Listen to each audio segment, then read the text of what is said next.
Hey guys, welcome back to the second part of the JJKF video. This will be going over more of the curse technique changes and the new curse techniques added in JJKF. Alright, I'll stop talking here, I'll let you get into the rest of the video. Now we'll get into some of the more specific curse technique changes. Going over the first curse technique specific change we have is Megumi Fushiguro, who has a lot of changes with Jujutsu JJKF. Sorry. Now the first of Megumi's changes is incomplete Shikigami. Now this is a reference to what Sukuna has did in the manga, where you can summon an incomplete Shikigami that has less power, but if it's destroyed, it won't be permanently removed. Now, just like everything else, there's a keybind for it. As you can see, incomplete shadow starts bust Shikigami.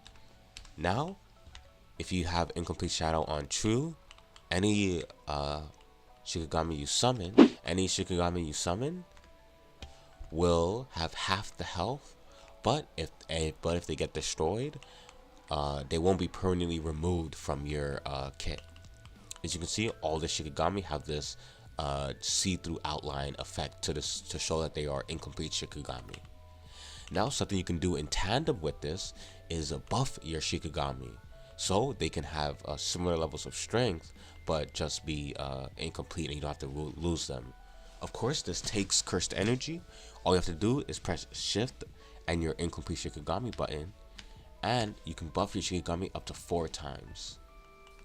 So if I were to cancel my curse technique, as you can see, he has a 120 HP right there. Now this works for incomplete and complete Shikigami. So if I had that on false, make sure my buff is on 4.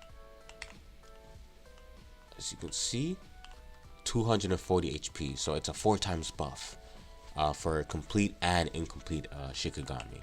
Now another addition that Megumi has is he can TP into the shadow of any of his Shikigami that he summons. The keybind for this is right here, V. So let's say I were to summon Max Elephant, for example, and I wanted to TP to its shadow. I could just press V. Now I'm in its shadow, I can jump out of its shadow. And as you can see, there's a cooldown for it as well. So it's a nice way to get around TP into your shadow. It adds a lot of versatility. Now another thing you could do in shadows of your Shikigami is you can hide them. I'm going to go to controls, keybinds, just as the rest is another keybind for it. That's H to hide in one of your Shikigami shadows. I can just press H. Now that it's enabled, I can right click a shadow and I'm hiding in it. As you can see, it turns you invisible and you move along with your Shikigami. Now to leave this state, you just turn it off and boom, you're out of its shadow. Again, just press H to enable it, right click your Shikigami and you're in its shadow. Now another addition is for Nue. With this, you can ride Nue. Yeah, you have full control over Nue in this flight mode.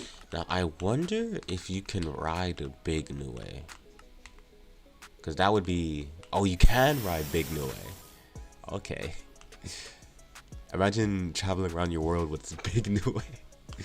That would be very interesting.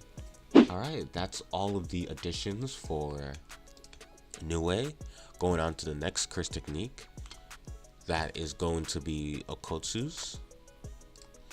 So with the Rika, when you right click her, it gives you 3000 cursed energy and it gives you 10 seconds of level 3 RCT. So even if you don't have level 3 RCT, you can right click Rika for a temporary buff.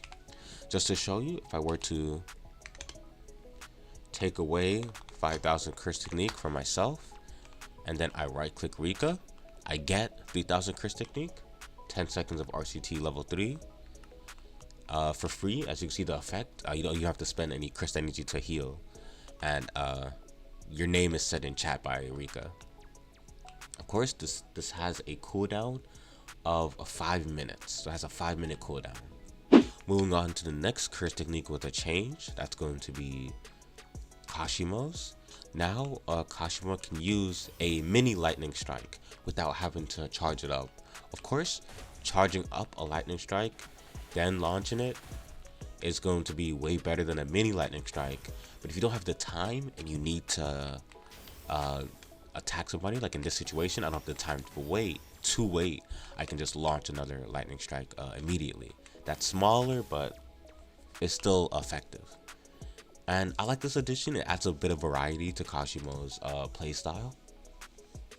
And yeah, it gives you something else to think about while you're using him. Now moving on to the next addition. I wouldn't call this a curse technique change, but it's for your heavenly restriction users. Now, whenever you have heavenly restriction, you constantly get regeneration. This is just to help heavenly restrictions users, and it's also canon that they do have some form of regeneration. So that's nice to see. Now another thing is the Verdant Spear of Heaven stops RCT when you hit somebody with it. So let's say Sukuna, for example.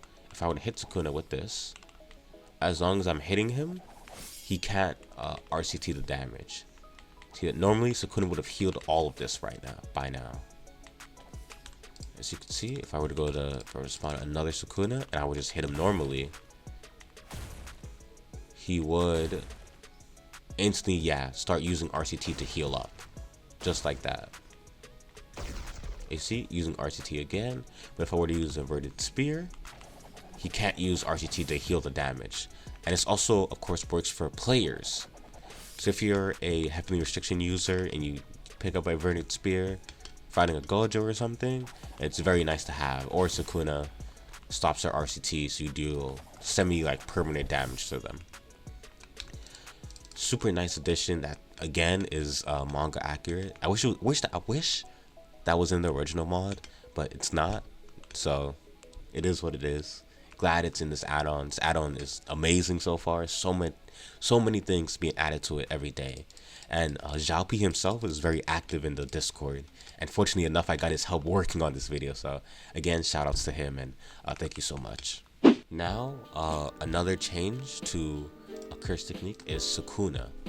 Now what you can do as Sukuna is, as you can see in these panels, the transformation that Sukuna has, you can also do this as the player now.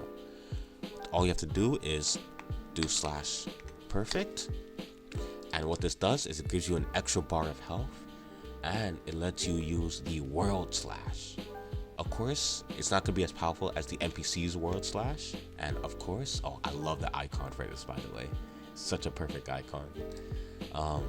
Of course, the main use for this is right here. So yeah, now with this world slash, as you can see, that's the main use for it. Now I wonder, I do believe it's only your fully charged dismantles that get the effect. Oh no, you just need one chant. Okay, you need 2 chants to get the effect. Of course, chanting it all the way would be better. But yeah, that's the main addition for Sukuna's. Now, something else that I really like that JJKF adds is 2 custom curse techniques. Now, to access these, you have to choose non-sorcerer in the normal book, and you have to select it using the curse technique book. You have access to the Knuckle Curse technique. Let me just make sure to remember to select non-sorcerer. Now, the Knuckle Curse technique is based on Knuckle from Hunter x Hunter and his value system. And if I remember correctly, as a Knuckle player hits you, they will build up the depth, and if that depth reaches a certain point, it'll take away all of your cursed energy for some time. That's how I believe it works based on Hunter x Hunter. I haven't seen it yet, and currently it only works on other players. Now to wrap up a couple of game rules, there's one game rule. How low Gojo players need to use Hollow Nuke. The value is a % of HP they need to be till they can use their unlimited purple. If I were to set it to 20, that means they need to be at 20% HP to use unlimited purple. And if I were to change to, give me 1 second, non-sorcerer, Change back to Gojo. And if I try to use Hollow Nuke, it won't go off because I'm not under 20% HP. As you can see, nothing happens. Now another game rule. No 6 eyes for Sukuna. If you set this to true, this just stops Sukuna players from having 6 eyes at the same time. And I believe that'll be all for this mod. So again, thanks you guys so much. I'll see you in the next video. See ya.